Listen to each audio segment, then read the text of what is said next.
Sir Kolkata medico హత్యాచార కేసులో ఒక కొత్త పరిణామం చోటు చేసుకుంది సార్. ప్రిన్సిపల్‌ని అరెస్ట్ చేయడం జరిగింది సీబీఐ వాళ్ళు.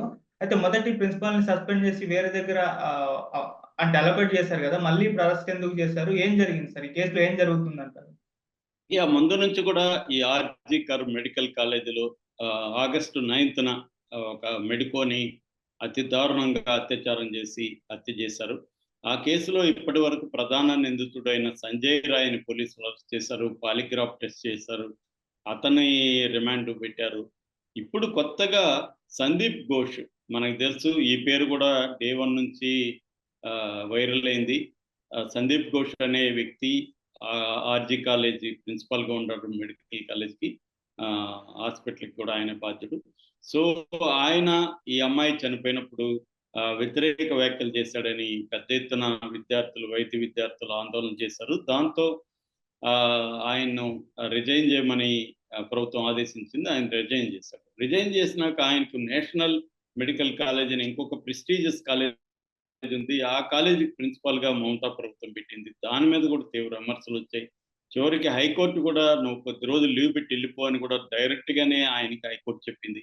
అట్లాగే ఇండియన్ మెడికల్ అసోసియేషన్ కూడా ఆయన సభ్యత్వాన్ని రద్దు చేసింది. ఈ నేపథ్యంలో ఆయన మీద కూడా సీబీఐ ఏందంటే మూడో రోజు నుంచి సీబీఐ రంగంలోకి దిగింది హైకోర్టు ఆదేశాల మేరకు. సో, హైకోర్టు ఆదేశాల మేరకే సీబీఐ ఈయన మీద కూడా ఎంక్వైరీ మొదలుపెట్టింది. ఈయన రోల్ ఏంటి ఈ కాలేజీలని. అప్పుడు గతంలో ఈయన మీద అనేక అవినీతి ఆరోపణలొచ్చున్నాయి. గతంలో ఉన్న అఖ్తర్ అలీ అని ఆ హాస్పిటల్ సూపరింటెండెంట్ కూడా ఈయన మీద కంప్లెయింట్ ఇచ్చాడు. అనేక మంది విద్యార్థులు ఈయన మీద ఫిర్యాదులు చేస్తున్నారు. వాటన్నిటిని సీబీఐ ఎంక్వైరీ చేసింది. అందులో ప్రధానమైన ఆరోపణలు ఏందంటే ఈ హాస్పిటల్‌లో అన్‌క్లెయిమ్డ్ డెడ్ బాడీస్ ఉంటాయి. అంటే ఎవరు క్లెయిమ్ చేయరు. అనాథ శవాలుంటాయి. ఆ అనాథ శవాల్ని ఇతను అమ్ముకుంటున్నాడు. అది ఒక ఆరోపణ. రెండవ ఆరోపణ బయో మెడికల్ వ్యర్థాలుంటాయి. వేస్ట్‌లుంటాయి కదా! వాటిని కూడా ఆయన అమ్మేసుకుంటున్నాడు. అట్లాగే స్టూడెంట్స్ పాస్ చేయడానికి స్టూడెంట్స్ దగ్గర లంచాలు పెద్ద ఎత్తున తీసుకుంటున్నాడు. అనేది ఈయన మీద ప్రధానంగా వచ్చిన ఆరోపణలు. ఈ ఆరోపణల మీద ఆల్రెడీ ఏసీపీ కూడా ఎంక్వైరీ చేస్తుంది. ఇప్పుడు సిబిఐ రంగంలోకి దిగింది. సిబిఐ ఈ ఆరోపణల మీద ప్రాథమిక విచారణ జరిపి, ఈ ఆరోపణలన్నీ కూడా వాస్తవమే అని, ఈయన అవినీతికి పాల్పడ్డాడని ప్రైమా ఫేసి ఎవిడెన్స్ సిబిఐకి దొరికింది. దాంతో ఈయన మీద అవినీతి ఆరోపణల కింద ఈయన్ని సిబిఐ అదుపులోకి తీసుకొని కోర్టులో పెట్టింది. కోర్టు రిమాండ్‌కి ఇచ్చింది. ఇప్పుడు సీబీఐ తమ కస్టడీకి కూడా అడుగుతుంది.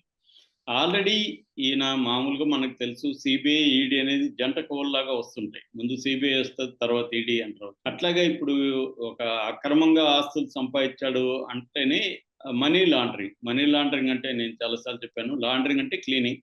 మనీ లాండరింగ్ అంటే డర్టీ మనీని క్లీన్ మనీగా మార్చుకోవడమే మనీ లాండరింగ్. సో, ఈయన అక్రమంగా సంపాదించిన ఆస్తుల్ని సక్రమంగా ఎలా మార్చుకున్నాడు అనే దగ్గర మనీ లాండరింగ్ అనేది వస్తుంది. దీనికి సంబంధించి ఎన్ఫోర్స్‌మెంట్ డైరెక్టరేట్ ఈడీ రంగంలో దిగింది. వాళ్ళు కూడా కేసు పెట్టారు. సో, ఇప్పుడిది మమతా ప్రభుత్వానికి ఒక రకంగా చాలా పెద్ద నెగెటివ్ ప్రాపగండా కూడా అయింది ఈ కేసులో. మమతా ప్రభుత్వం దీని పట్ల ఇర్రెస్పాన్సిబుల్‌గా స్పందించిందని సాక్షాత్తు సుప్రీం కోర్ట్ కూడా చెప్పింది. మొన్న కూడా ఇంకొక కేసు సుప్రీం కోర్ట్‌కి ముందెళ్ళింది. అదేంటంటే వీళ్ళు ఆగస్టు 27న ఛాత్ర సమాజ్ అనే ఒక సంస్థ ఆధ్వర్యంలో రాష్ట్ర వ్యాప్త ఆందోళనకు పిలిపించారు. ఈ రాష్ట్ర వ్యాప్తంగా వందలాది మంది, వేలాది మంది విద్యార్థులు కదిలారు.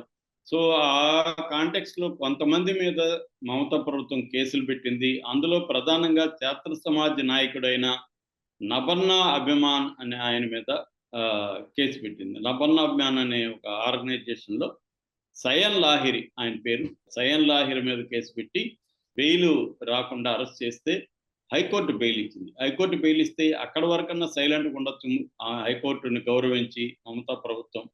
కానీ ఆ బెయిల్ ఇవ్వడాన్ని వ్యతిరేకిస్తూ సుప్రీం కోర్టుకెళ్ళింది. సుప్రీం కోర్టు మమతా ప్రభుత్వాన్ని చాలా సీరియస్‌గా విమర్శించింది.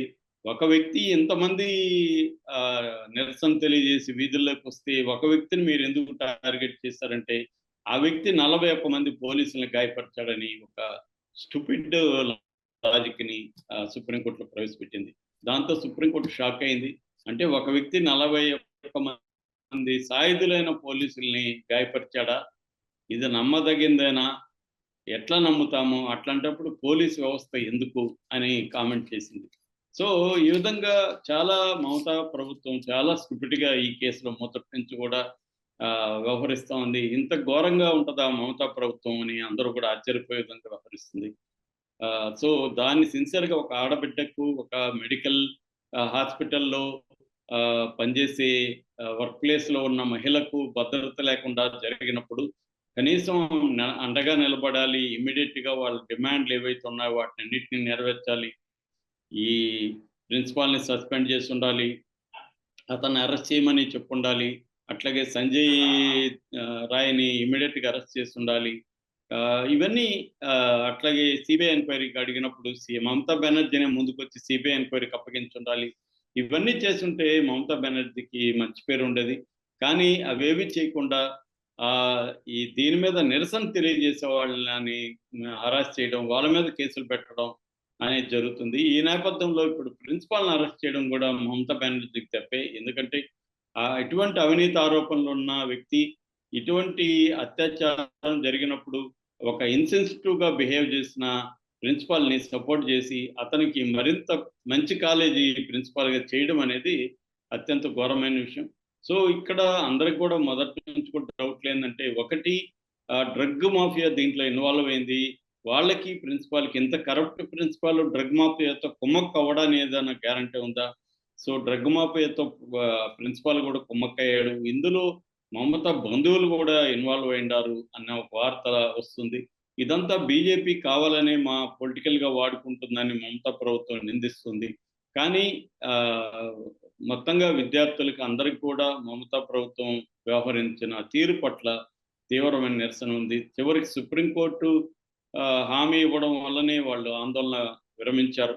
సో, ఓవరాల్‌గా ఈ కేసులో మమతా బెనర్జీ ప్రభుత్వం అనేది చాలా చాలా బదనామైంది. ప్రజల ఆగ్రహానికి గురైంది.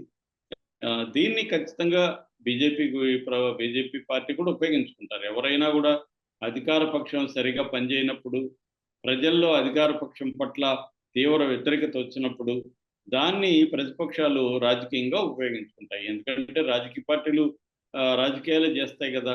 కాబట్టి అవి ఉపయోగించుకుంటారు. అందులో ఏమీ ఆశ్చర్యం లేదు. కానీ ఇక్కడ రాజకీయాలకు సంబంధం లేని వాళ్ళు కూడా మనలాంటి వాళ్ళందరూ అబ్జర్వ్ చేస్తున్నప్పుడు ఖచ్చితంగా మమతా ప్రభుత్వం చాలా ఘోరంగా వ్యవహరించింది. సో, ఇటువంటి ఒక కరప్ట్ అండ్ ఇన్సెన్సిటివ్ ప్రిన్సిపాల్ ఇతన్ని సపోర్ట్ చేయడం అనేది మమతా బెనర్జీ చేసిన అతిపెద్ద తప్పు. ఇప్పుడు సిబిఐ 1 బై 1 ఎంటర్ అయింది. ఒకసారి సిబిఐ స్టేట్‌లోకి ఎంటర్ అయినాక నిజానికి సిబిఐ ఎంటర్ అయింది ఈ కేసులో ప్రధానంగా ఆ అమ్మాయిని అత్యాచారం ఎవరు చేశారో, హత్య ఎవరు చేశారని తేల్చడానికి. కానీ సైడ్ ఎఫెక్ట్ లాగా ఇదేమైందంటే ఇప్పుడు అవినీతిలోకి కూడా సిబిఐ ఎంటర్ అయింది.